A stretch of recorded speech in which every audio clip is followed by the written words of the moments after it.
Hi, and welcome to the Rare Business Podcast. My name is Adrian Swinsko, and I'm a consultant, advisor, researcher, and writer on all things related to customer service and customer experience. Through this podcast, I seek out and interview CEOs, entrepreneurs, business and tech leaders, and leading thinkers about what it takes to build organizations that produce better outcomes for both customers and employees in this fast-moving modern age that we live in. If this is your first time listening to one of these interviews, then welcome, and please do dive into the archives at adrianswinsco.com, as I've now completed over 250 of these interviews in the last few years. If this is not your first time listening, then thank you for returning, and I'll aim to do a good enough job to keep you coming back week after week. Anyway, that's enough from me right now. Let's get into the interview.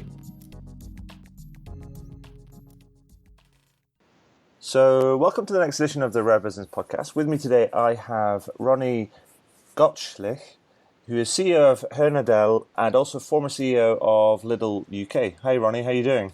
I'm very well. Thank you very much, Adrian. I hope you're well as well. Yeah, I'm very, very well today. So, Ronny, for the benefit of our listeners and readers, can you tell us a bit about you and a bit about the work that you do? Okay. Well, I'm currently heading an independent advisory.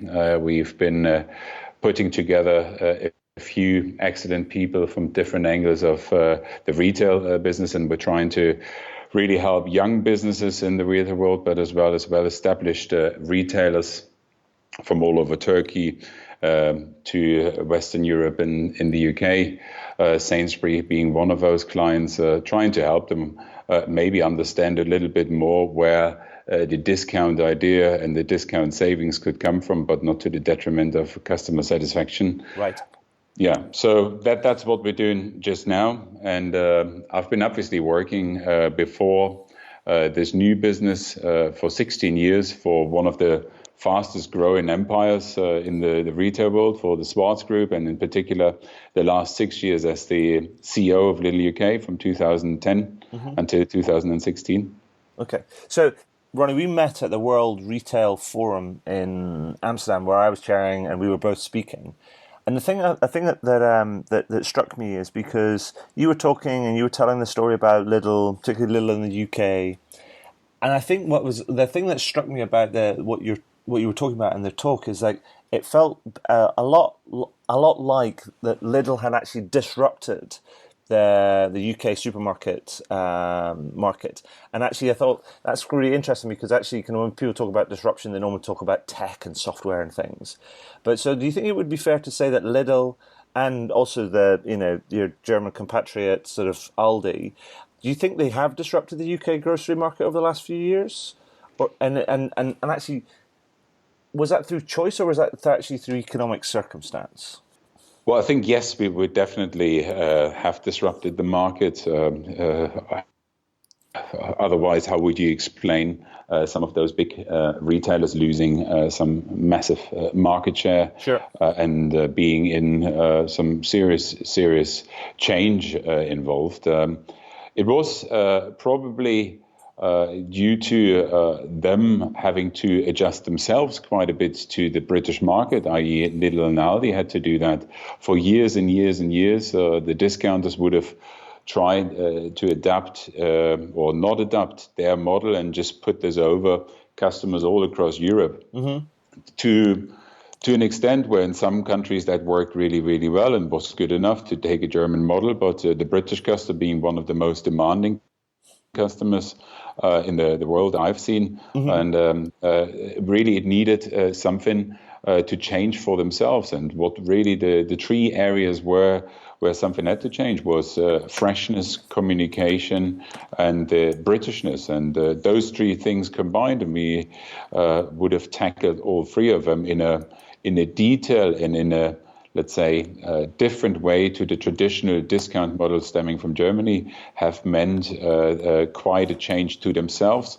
But the result of it meant that the customers were flocking through the doors more and more and understanding more about what discount retail means. And it means by no means any negative or lower quality. If anything, it means everything a customer can taste, eat, feel, or see, still being British and of high quality, but very silently running in the background is a German efficiency engine. Right. And so actually, the one of the things that probably really stand out for people, particularly in the UK, if they weren't regular customers, at Lidl, is that you talked about the three areas. You talk about freshness, communications, and sort of Britishness. But it's the communications, I think, that's the thing that was the real sort of public face, and that drastic kind of change. Can you explain kind of what you did in terms of how you what's it debunked a lot of these ideas around freshness and Britishness in your advertising campaign? Because I just think it really has led the way in terms of that idea of almost like co-creating marketing with customers, and also debunking a whole bunch of myths around your little niche in the market. Well, yes, it started at first. It started to try and convince internal barriers to try and get to a more modern way and right way to communicate with the British customers, not the traditional way the German customers would have loved to see the advertising. The German way being, German people usually sit on the Sunday morning at their breakfast table and read through 10 or 15 different types of leaflet just to compare if the jar of Nutella is 5p cheaper somewhere else, and then to travel 15 miles to get that 5p cheaper glass of Nutella somewhere else, where the British customer has long ago said goodbye to those very traditional forms of media and is being rather addressed by more modern media, whether that be to television, radio, or even online advertising. So you really had to change that form.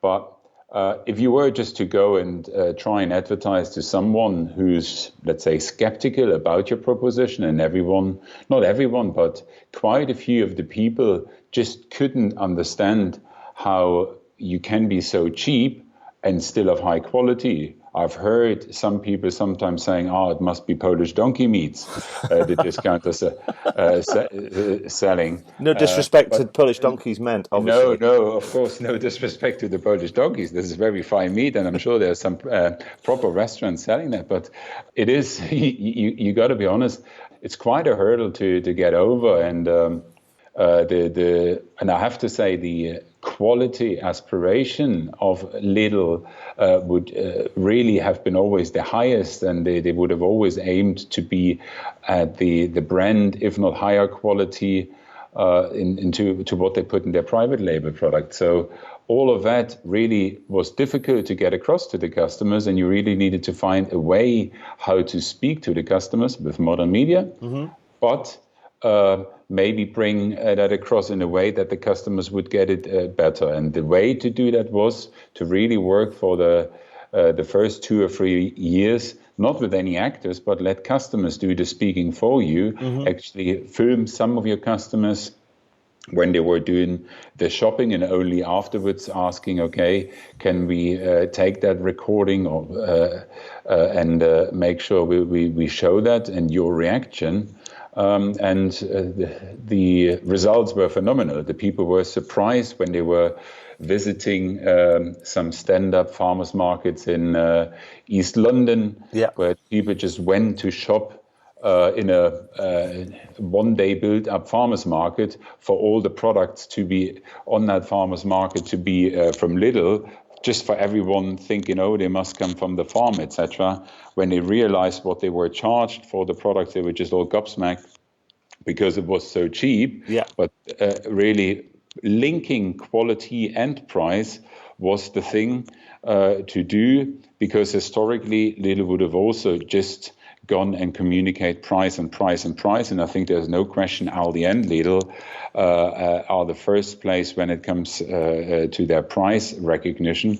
But I think they both had quite a bit of work to do to overcome the hurdle of their quality perception. And I think it's actually so I think I remember the examples that the stand up or the pop up farmers market, which was all done like a very traditional sort of farmers market, and people came and tried lots of different, whether it's cheeses or fruit and veg and things, and then were charged a price. We went, oh, that's cheap, and they went, oh yeah, and then everything was put in a Lidl bag, and so that was really really clever. But then it also went further, where you had these adverts where people were obviously skeptics about how you'd source some of this, the foodstuffs. I was particularly interested in I particularly liked some of the fishery ones, because it's all based up in Scotland, obviously. Of course, yes. But actually, that my question would be is like, how did you source those people, the skeptics around the sourcing of it? I mean, you say it's real people, it's not actors. I mean, was it just done from social media, or did you ask for volunteers, or how does that work? No. You couldn't have asked for volunteers, because then you would have staged it, right? Yeah. So you obviously have your Twitter channels, your Facebook channels open all the time, and by no means everything which comes back is positive, that everyone just sings praises. There's some skeptical people about your business. They'll be there all the time. There will be feedback which isn't nice, because certain things have not worked in stores. But in the instance you've described with some Scottish farmers or some Scottish fishermen, we've had some ladies or some men who, let's say, were really skeptical about thinking, okay, well, that fish must come, God knows where from, must be a very low quality. It cannot be any good. Same about the meat. And what we've just done is we've taken our social team and asked to get in contact with those people to try and build a case, and invited them, well, why don't you come for one day out with us on the farm where the products are being produced, get on the ship and see where the mussels at Lidl come from. And the people have made the journey, and just from the morning, a farmer's day starts very early at 5 o'clock. The lady, I remember, needed to get up very, very early, and I was in the farm when we were doing the filming as well. So the people said yes to being filmed when they had their experience day of a farm in Scotland. They were just from step by step seeing the cow on the field, or seeing the fisherman's boat getting out on the ocean. That to see it's real life. It's Scottish. It's probably one of the best British environments to harvest. Sure. And not just that I have to say that for you as a Scotsman. No, not at all. I really believe that. And through the whole day, they've acknowledged and experienced really where the products were coming from, and also had actually the feedback that those people working with the discounter were quite positive in terms of the standards which were set about the animals, etc., in the work together, how simple it was working with the discounter. And at the end, I'm pretty sure were turned to become a loyal customer of the customer. And if that journey was resonating with that one individual and was a true story, not just anything made up with an actor, that resonated with the customers really, really well, and created the trust in those key brands, in the fresh brands. And obviously for everyone, we always knew that if people start trusting those fresh categories, in particular fresh meat, then people would shop. When they shop meat fresh with us, with Lidl at the time, they shop about 6 times more with you over the year than people who don't trust to buy that category from you. Sure. I mean, and it's all played out. I mean, recent figures, which I thought was actually quite funny, where I think it was one of the big supermarket chains, I think it was Tesco's, recently announced to great cheer that they'd returned to growth, but they were celebrating something between a 2 and 3% kind of like-for-like growth rate. It was a little article. Then it said, meanwhile, Aldi and Lidl have posted 12 and 13% kind of growth respectively across the same kind of time period. So, I mean, yes, they're working off a probably a slightly bigger installed kind of base, but you guys are still kind of it's what you're doing is still resonating kind of with the market. But I think the thing I was thinking about, because you talked about the German experience and German behaviour, And given that the UK, Lidl in the UK has been so successful, I mean, has that experience been exported to other parts of the Lidl's operations, and that those kind of learnings, so that Lidl in the UK, I mean, in your experience, is it starting to transform or make the broader empire sort of think I, differently? I definitely think so. Now, this is obviously, it goes, the advantage a Swartz Group and an Aldi will have is they operate in many more countries than any of the British retailers are working in. So they'll Sure. have the experience from very, very different angles. Sure. And, the CEOs and the organizations would keep talking to each other of what is a current trend in a certain market. I would have taken at my time as CEO of Lidl UK some experience from my Irish colleagues into how often and in which way they were selling fresh flowers to a much larger scale. Yeah. And over 3 or 4 years, we've managed to actually catch up with our colleagues to grow that category from historically only twice a week allocated flowers for men and women to be lucky if flowers were available, not on the day when you wanted it to be, but on the day Lidl wanted you to be Right. in the store, Okay. to change that over. So, and this experience, for example, we've taken from Ireland, but then our experience, for example, with the fresh meat categories, how we branded it, how we advertised, how we went went into many other countries. And so this is a continued improvement, which happens, and the organization is pretty fast to compare which country is best or best in practice, but not in a way anymore to say, oh, you need to do this exactly the way the British colleagues have done and adapt this to, for example, the Italian market, but take the learnings Right. and see what is right for your market. And that's really changed for the discounters. I think that they learned the adaptation to the individual market is key to make it a success. If you were just to take the example from the UK and trying to put this one-on-one onto the Italians, I'm pretty sure we all know what's going to come out at the end of it. So Yeah. Yes is the answer, but in an adapted way. Okay. And so the other thing I was kind of thinking about as well is, and this is I had two sort of big questions. One, when after we talked in Amsterdam, and one is this idea around sort of disruption and debunking customer myths and beliefs, and then almost co-creating your communications with your customers to generate more trust and belief and connection. But then the other thing about it, and it's something I was talking about in my presentation, is about this idea of, you talked about efficiency, but I was talking about sort of the simplicity in business. And in my presentation, I was talking about this. There's an agency called Siegel and Gale, and they've been studying simplicity in business since I think it's 2009, and how businesses that are categorized as being simple in how they operate and their essence and things completely outperform any other business on whether it's customer, employee, and or financial kind of metrics. But the interesting thing is that Lidl was cited as a leader in those in their scales when it comes to simplicity. So the thing I wanted to actually ask and understand is simplicity a core value of Lidl's? And just to and is that by design or by just learning and choice? Or by chance, rather? I think it is. The answer is yes. It's actually a fundamental cornerstone of the business. So simplicity is what is always tried to be kept in mind now. But be not be mistaken. You'll always be in danger of trying to add new things. If the example were to be you want to introduce more flour range, this will drive more complexity for your people on the shop floor.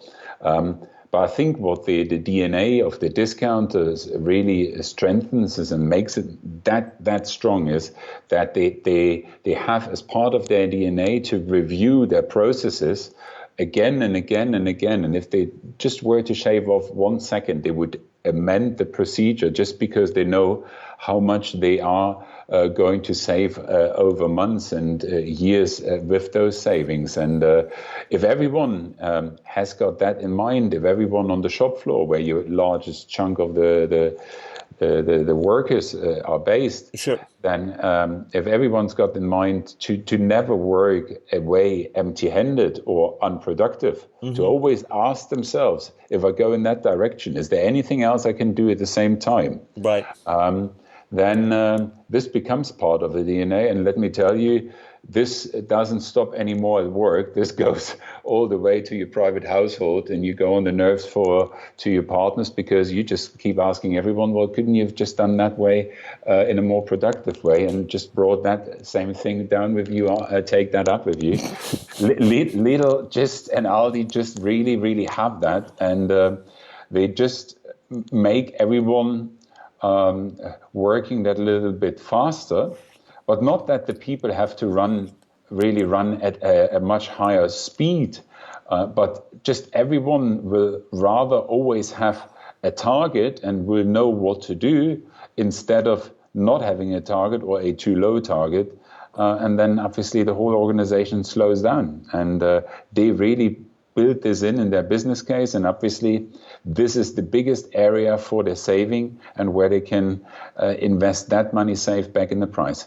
And so is it all about eliminating waste or lack of efficiency, or is it also looking for better ways to do things? I mean, how does that work from an organizational perspective? I mean, is that driven from the shop floor, as it were, or is it management, or is it a combination of the two? Because that's the interesting thing, because it's easy to talk about this stuff, right? Yeah. But it's actually really hard to do it and do it really well. It is both ways, first of all, because the people on the shop floor probably will pick up quickest if you launch some rubbish procedure. So, and you should never get too distant from them, because if you're launching procedures, and let's not be mistaken, that still happens, that Lidl and or Aldi launch some procedures to realize half a year later that was utter nonsense.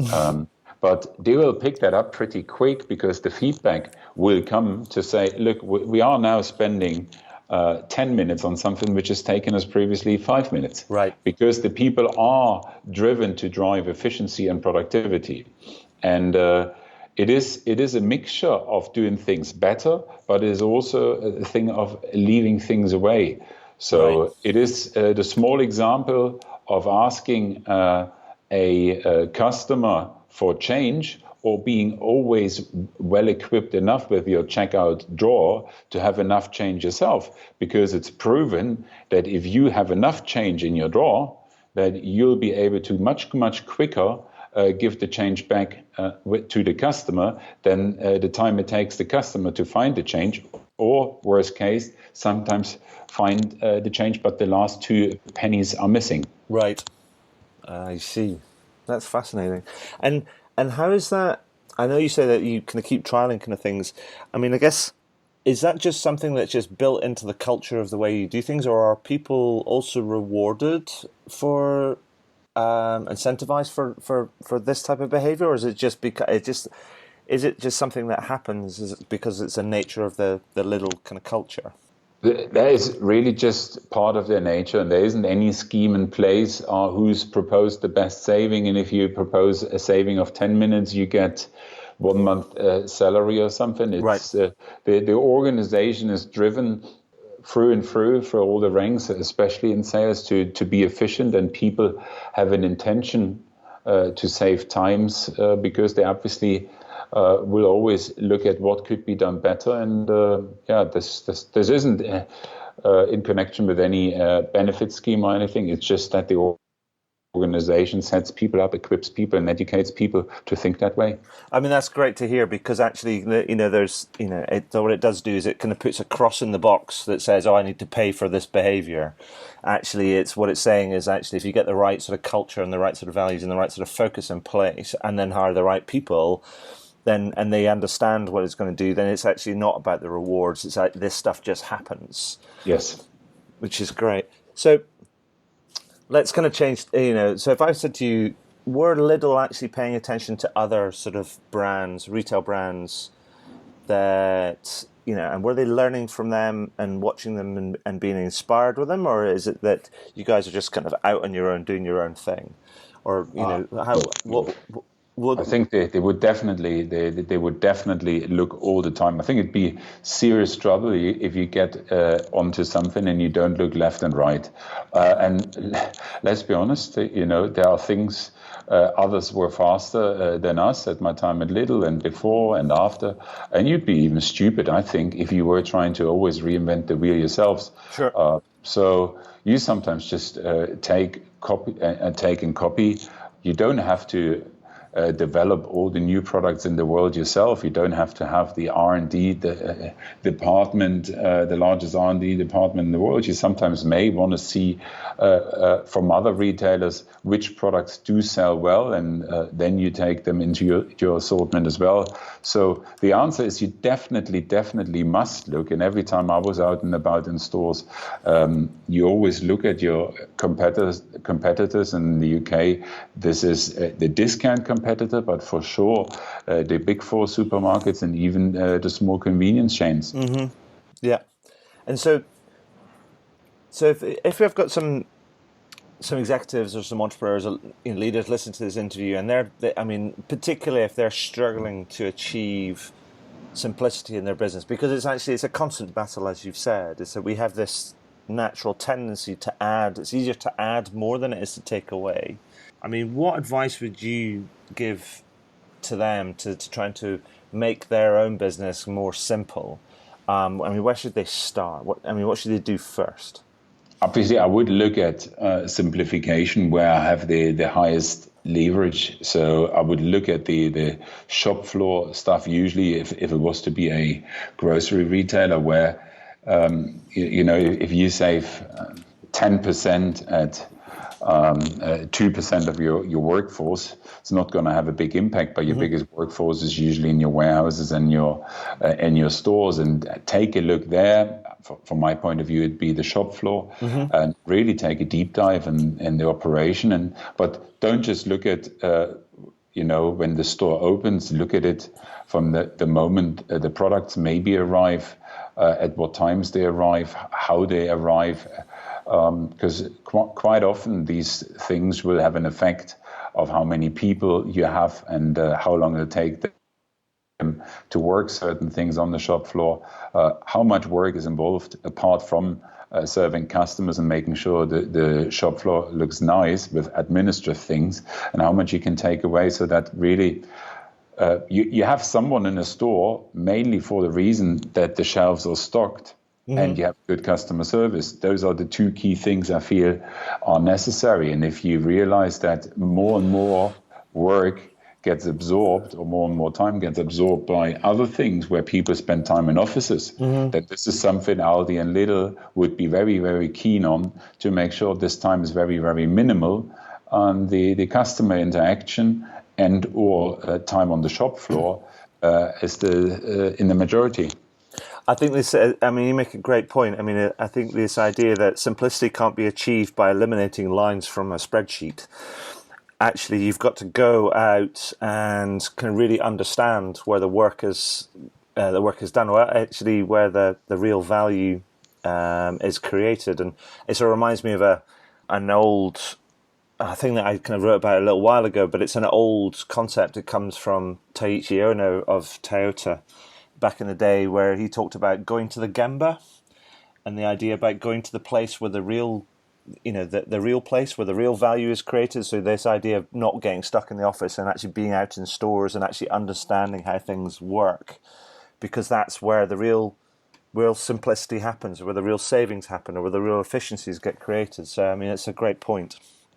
No, I think the point will be, how often do you still spend a day and not just sitting in a canteen of a store, Sure. but really working with your store managers, speaking with the people who work at delivery, and realize How far do they have to drag the pallet through the store and work it? How is the cashier process? You're sitting next to a cashier. You're actually trying for a day as the CEO to be a cashier yourselves. Not just 5 minutes, someone shows you the checkout, but really trying to do the job. Yeah. You pick so many things up which maybe are just routine for your employees, and they just fed up with it and they just do it.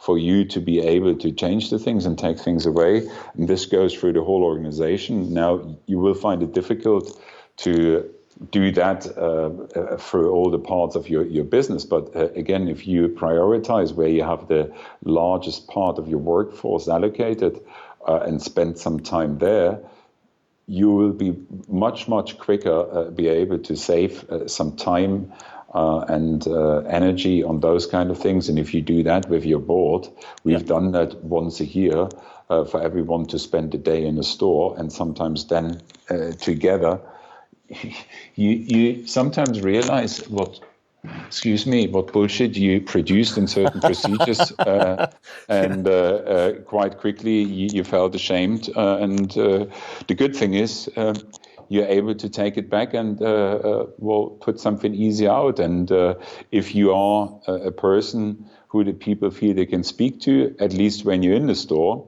you get that feedback straight in the face. Sure. No? Yeah, no, I think that's brilliant. I mean, I think I'm a great advocate for more people actually, as you say, spending time in their businesses, particularly if they're distributed businesses, and not in the canteen, but actually standing alongside or actually doing the work with people, because the amount of insight that you can get, and actually, it's not just about the how much you'll learn, but it's also about these other effects, which is the amount of respect you'll generate if you do it in a humble and respectful way from the people around you. It's extraordinary, but yet we don't see very many people or many firms or many leaders do as much of that as I would like to see, at least. Well, you're just ending up creating this ivory tower scenario, and usually in quite a few businesses, you hear, this is the headquarter, and this is the stores, and the battle starts there, where the two fight against each other. And if they feel really more and more disconnected, like the people in the shop floor feel what's being produced and being asked for from headquarters is nonsense or unrealistic, then you have an internal battle rather than people being able to concentrate on customer service. And that's got to be key, same as for a discount, as for one of those big four retailers, to try and spend valuable time with your customers and adding value there. So some retailers obviously calling their headquarters customer service center. I think that's the right mindset. It will always be the question, how much of that is then internally delivered. But we've had those battles as well, and I'm far away from saying that this was all taken away just by those individual actions, but you can also overcome some of those hurdles if you do manage to bring in again and again, on almost a rolling model, people from the shop floor, from the active roles, bring them into headquarters for a period of 2 or 3 years, so that those people who've been up until now doing the job themselves are now responsible for creating procedures and improvements. Sure. And then they get back out again and live with the procedures they've launched. And you're making sure you get much more buying from the sales and the warehouse side if you were to do it this way. Sure, that's perfect. So, Ronny, is there anything, I'm just conscious of time, but is there anything else you'd like to add that we've missed out before I ask you my final question? I think the grocery side isn't, or grocery retail isn't difficult because it's such a technical item, and you're creating a rocket which needs to fly to the moon, right? So you don't need to be a technical expert to understand what happens there. The difficulty in retail is that there are so many things happening at the same time, and you're really much better off if you can share a large amount of knowledge across more shoulders, because the people will just be better equipped to do a better job. If you just know as a CEO, oh, that's the most productive way of how to work a pallet, that's nice to know. But if you manage to get that knowledge in a simple way across to 19,000 employees, you have a much better result for your business. To get this done on many jobs a day is a challenge, and you've got to set yourselves up. You've got to have the DNA of it, and I think then really your business will be running more efficiently, and I think you'll be able to invest quite a bit of that back into whether price or customer service. Yeah, perfect. So that brings me to my final question, Ronny. And it's a question I always ask at the end of these interviews, and I now have done more than 260 of them, no less. And the question is this: is there anything that you would like to shamelessly plug? Here's my shameless plug. I think everyone should support the idea of Germany becoming world champion again in football this year. I think that's a good idea for the English listeners. Penalty shootout or something like that. We'll see. Well, you know what? That's gonna get up a lot of people's nose. That's fine.